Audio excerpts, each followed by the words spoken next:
Hello everyone, कैसे हैं आप सभी। आई होप सभी अच्छे होंगे। तो ये है पेपर नीट का पेपर जो 3 मई 2026 को हुआ था। तो इसके जो फिजिक्स के क्वेश्चन थे 45 क्वेश्चन, उनका मैं सॉल्यूशन लेके आई हूँ। बहुत ही आसान तरीके से हर एक क्वेश्चन को बहुत बारीकी से समझाऊंगी। तो देखिए कैसे।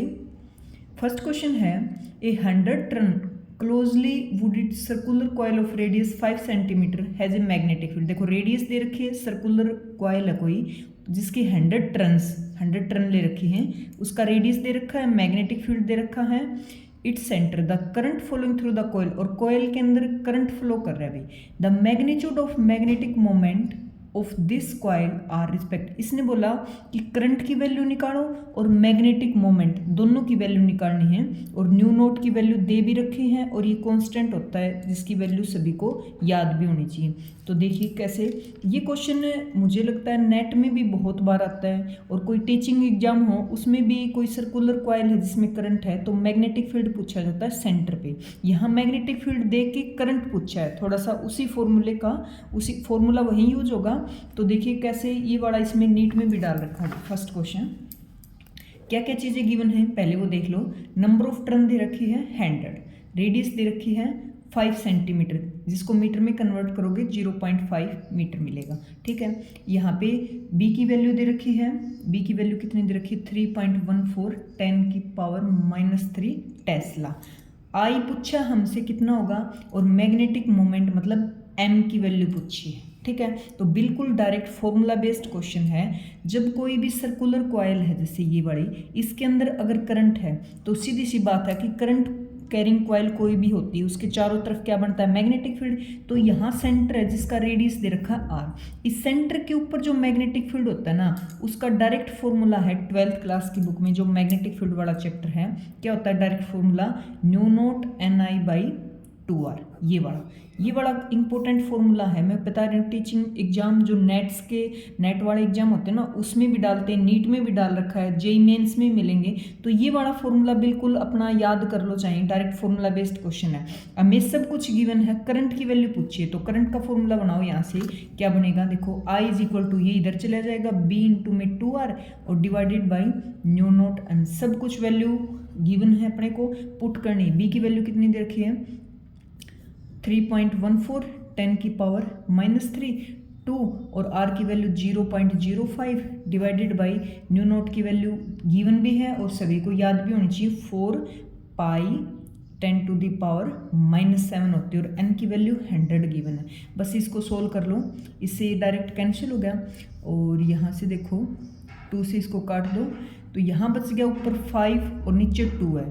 10 की पावर देख लो, -3 इधर है, इकट्ठी कर लो, -7 है ऊपर जाके प्लस हो जाएगी, +2 है ऊपर जाके माइनस हो जाएगी, और इसके यहाँ डेसिमल है ना, रिमूव करोगे नीचे 100 आएगा, उसकी भी पावर -2 हो जाएगी। तो इसको इससे डिवाइड करोगे तो ये आ गया 2.5 इंटू में देखो 10 की पावर -3 -5 होगी -7, माइनस की 7 है प्लस की 7 है, मतलब 10 की पावर सारी आपस में कैंसिल होगी, और ये करंट की वैल्यू आ गई भी 2.5 ampere. Direct formula based question था, बहुत ही आसान। ठीक है। अब इसने इसी में एक और पूछा भी, मैग्नेटिक मोमेंट एम की वैल्यू, जो कि डायरेक्ट फॉर्मूला होता है इसका भी, क्या, N number of turn into में करंट एरिया, ये वाला। तो एम की वैल्यू निकालोगे तो एन की वैल्यू 100 दे रखी, करंट अभी हमने निकाला 2.5, और ए क्या होता है πr²। तो आर तो अपने पास गिवन है, इसको सोल्व करो तो 100 इंटू में 2.5 इंटू में पाई की वैल्यू 3.14 रख दो, आर की वैल्यू कितनी है 0.05 इंटू में 0.05। इसको सोल्व कर लो, डायरेक्ट आंसर मिलेगा। अभी कैलकुलेशन कर लो, चाहे मैं हमेशा राउंड ऑफ लेके करती हूँ भाई कैलकुलेशन, कब, जब इसमें जो आंसर है ना उनमें काफ़ी डिफरेंस हो, जैसे 2 एम्पियर मीटर स्क्वायर 2 4 20 100, मतलब डिफरेंस है कहीं ना कहीं। तो राउंड ऑफ लेके क्वेश्चन सोल्व करोगे इसका अपने कैलकुलेशन, तो हमेशा आंसर मैच हो जाता है। देखो 100 रख लो इधर, तो ये रख लो 2.5, इसकी वैल्यू देखो 5 5 × 25, तो ये बनेगा 0 पॉइंट नीचे, चाहे इसके जब रिमूव करेंगे डेसिमल तो नीचे 10 की पावर ले लो, और 3.14 है ना, तो पॉइंट के बाद 1 है तो इसको 3 मान लो, और 3 मानोगे इसका 25 25 3 × 75, और 0 कितनी बनी इसके नीचे 4, तो ये बनेगा 0.00। देखो राउंड ऑफ लेके किया है मैंने, ठीक है। तो इसको सोल्व करोगे 100 इंटू में 2.5 है, अब 5 या ग्रेटर देन 5 हो तो अगला नंबर लेते हैं हम राउंड ऑफ में, तो 2 का बन जाएगा यहाँ 3 और इधर 75, इधर 10 की पावर है 4। अब इसकी मल्टीप्लाई करोगे तो 2 to 5 है इन दोनों की, और 10 की पावर 2 ऊपर है 4 नीचे हैं, तो कितनी बची नीचे 2, तो ये 2.25 हो गया भाई। ये राउंड ऑफ लेके किया है, तो एक बार आंसर मैच करो, 2 के नियर मिलना चाहिए। तो देखो फर्स्ट हमारा करंट आया था 2.5 एम्पियर, तो इसका आंसर हो गया 2.5 एम्पियर, 2 में दे रखा है। अगले में वैल्यू 2.2 मतलब नियर अबाउट 2, तो 2 देखो ये बड़ा, इसका फर्स्ट ऑप्शन करेक्ट रहेगा भाई, ठीक है। तो हमेशा कैलकुलेशन, क्योंकि वहाँ टाइम अपने को बचाना होता है, तो जब आंसर में डिफरेंस दे रखा हो काफ़ी तो राउंड ऑफ लेके करो। अगर पॉइंट के आगे लेस देन 5 है तो वही नंबर रख दो, अगर ग्रेटर देन 5 या इक्वल टू 5 है तो अगला नंबर ले लो, आंसर मैच हो जाता है, ठीक है। तो ये था भाई बड़ा आसान सा फर्स्ट क्वेश्चन।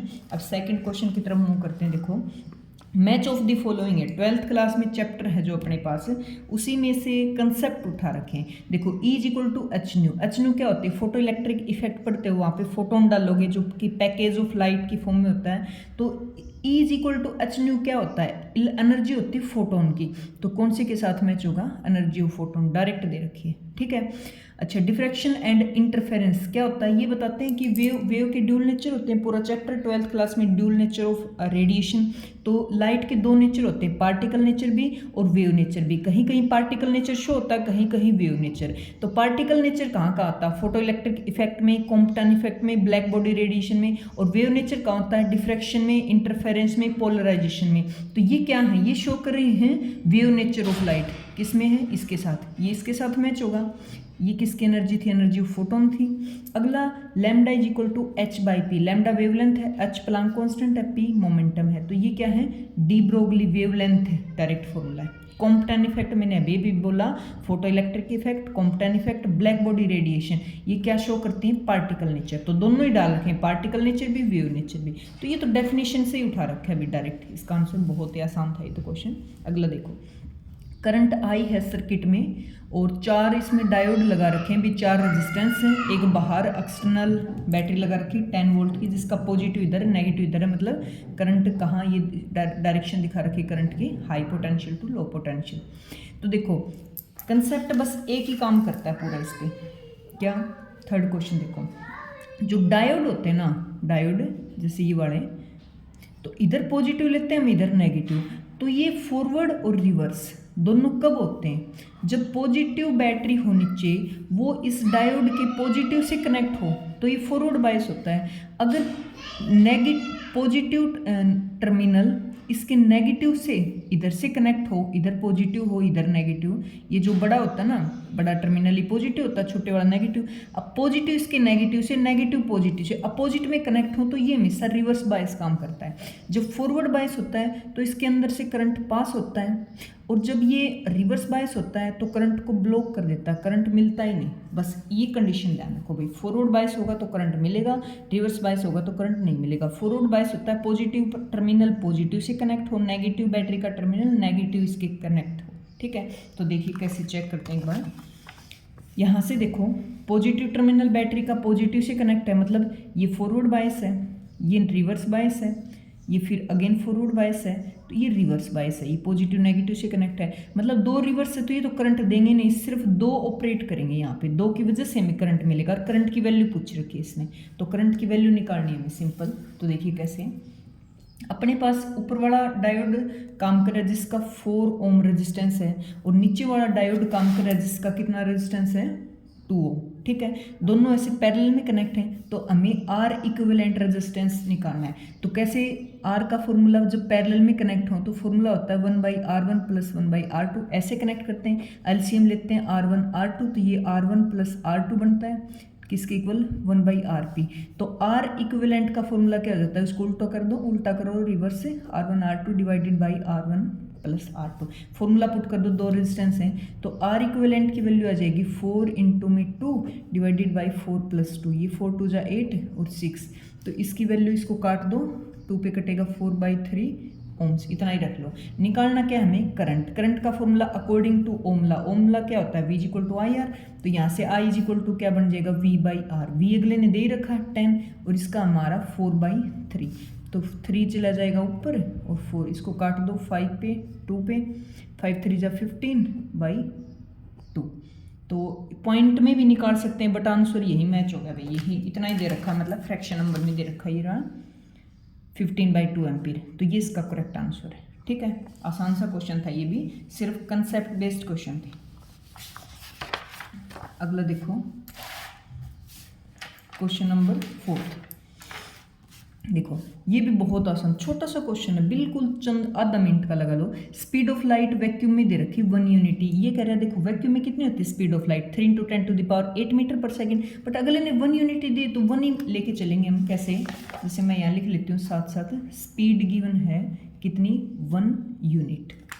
आगे क्या गिवन अपने को, टाइम पीरियड गिवन है 6 मिनट एंड 40 सेकेंड। इसको कंप्लीट को सेकंड में करो तो ये हो जाएगा 6 × 60 प्लस में 40, 3 प्लस में 40, ये हो गया 400 सेकेंड।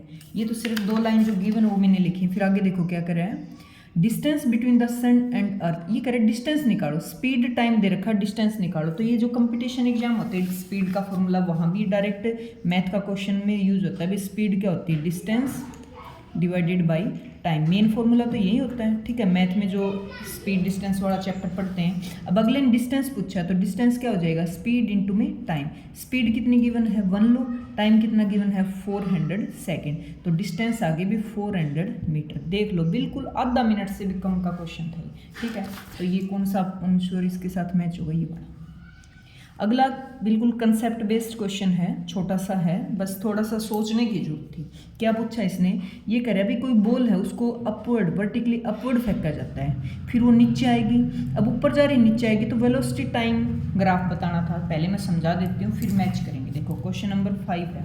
अब ग्रेविटी की वजह से कोई चीज़ ग्रेविटी नीचे लगती है तो ऊपर कोई चीज़ फेंकते हैं। मान लो बॉल थी ऊपर फेंकी तो ग्रेविटी नीचे काम कर रही है तो धीरे धीरे इसकी स्पीड कम होगी ऊपर जाते जाते, और बॉल एक टाइम आएगा कि यहाँ पे रुक जाएगी।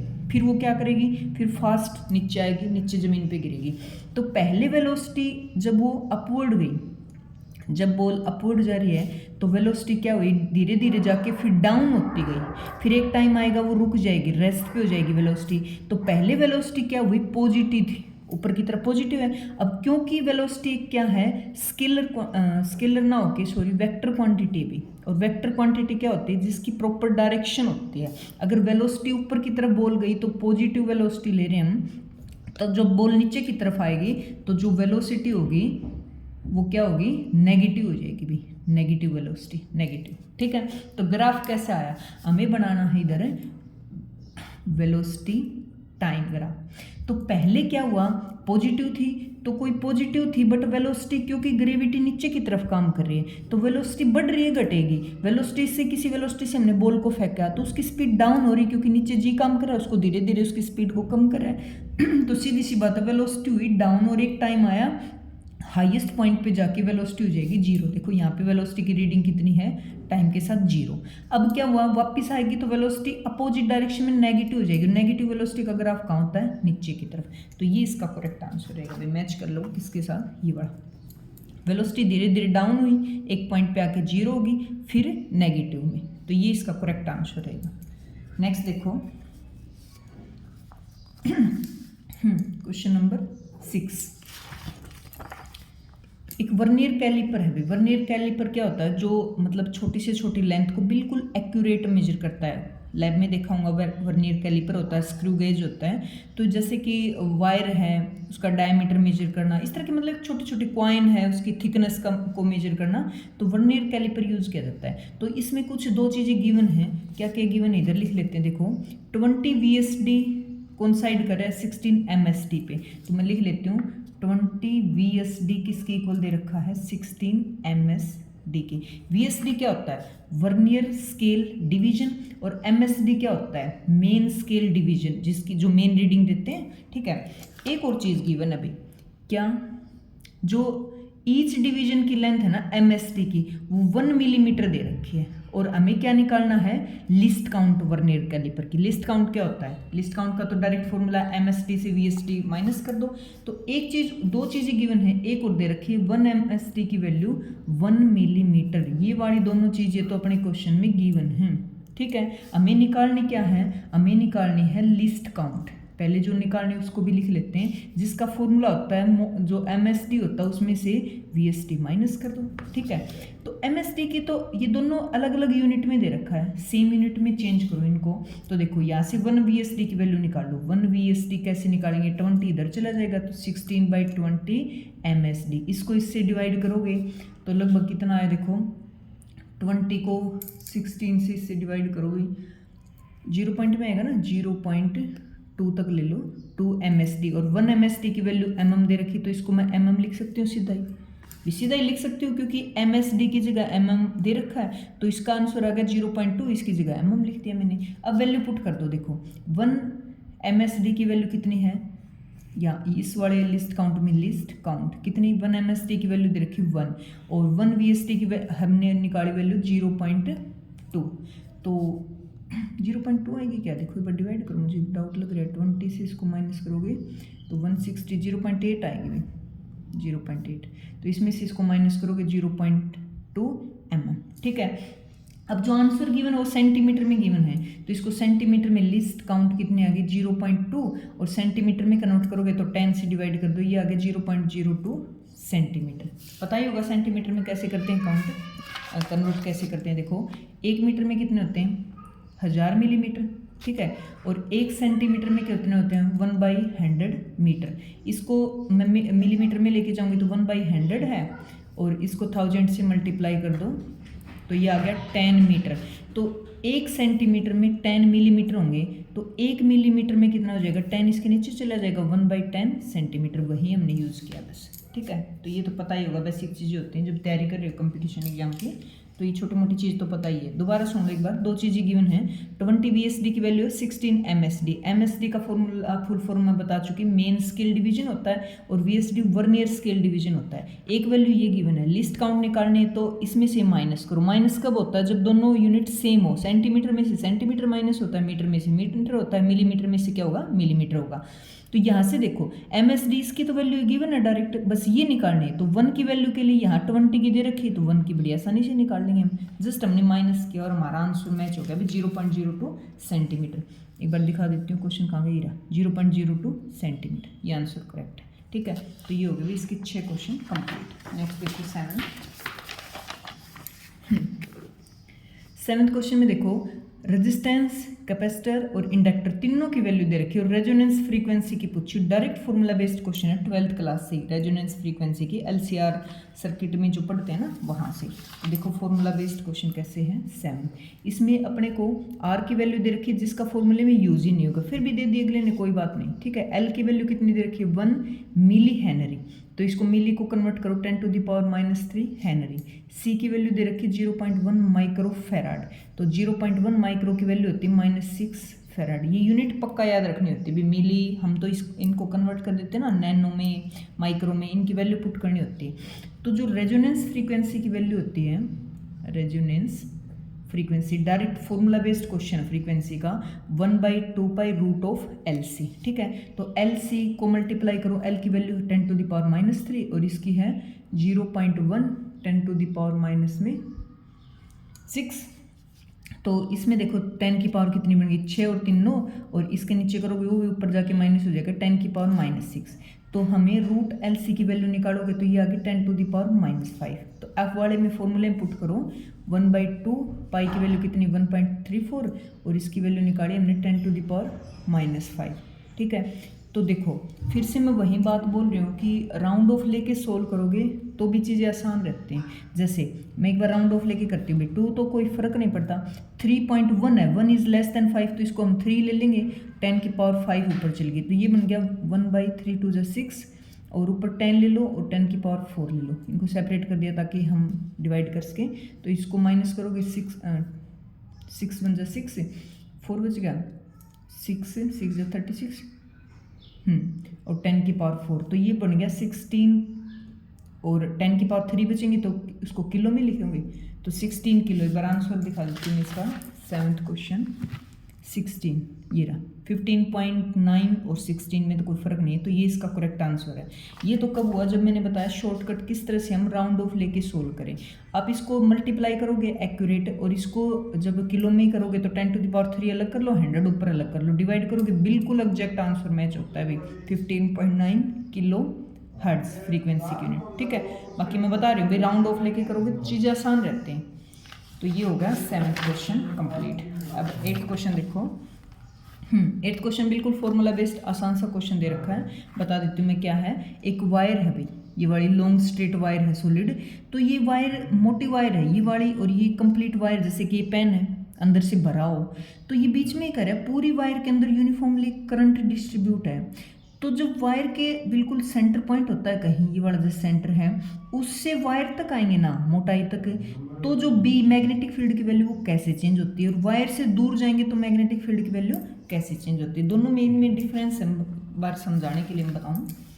8th नंबर क्वेश्चन, एक तो होता है सर्कुलर फॉर्म में वायर लें और इसमें करंट हो ऐसे, तो मैग्नेटिक फील्ड सेंटर पे जैसे हमने फॉर्मूला लिया था μ0I/2r, इसमें और इसमें डिफरेंस है। इसमें एक मोटी सी वायर है जिसके अंदर पूरे में करंट डिस्ट्रीब्यूटर सेंटर ये बड़ा है, तो ये करें यहाँ जाएंगे तो बी की वैल्यू मैग्नेटिक फील्ड कैसे चेंज होगा, और इस वायर से दूर जाएंगे तो मैग्नेटिक फील्ड कैसे चेंज होगा। तो देखो डायरेक्ट फॉर्मूले हैं, जब ये जो इसका रेडियस ए दे रखा, जब ए है या फिर ऐसे रेडियस है ये बड़ा, वो लेस देन ए हो, ए क्या है ये वाली रेडियस, इसके अंदर सर्कल बनाऊं और ये रेडियस ए लूँ मैं, तो ये आर है भाई ए के अंदर है, आर यहाँ लिया फिर यहाँ पॉइंट लिया यहाँ लिया यहाँ लिया, मतलब रेडियस के अंदर काम कर रहा है। तो बी का फॉर्मूला होता है डायरेक्ट, वो होता है μ0I/r 2πa², that means B is directly proportional to are.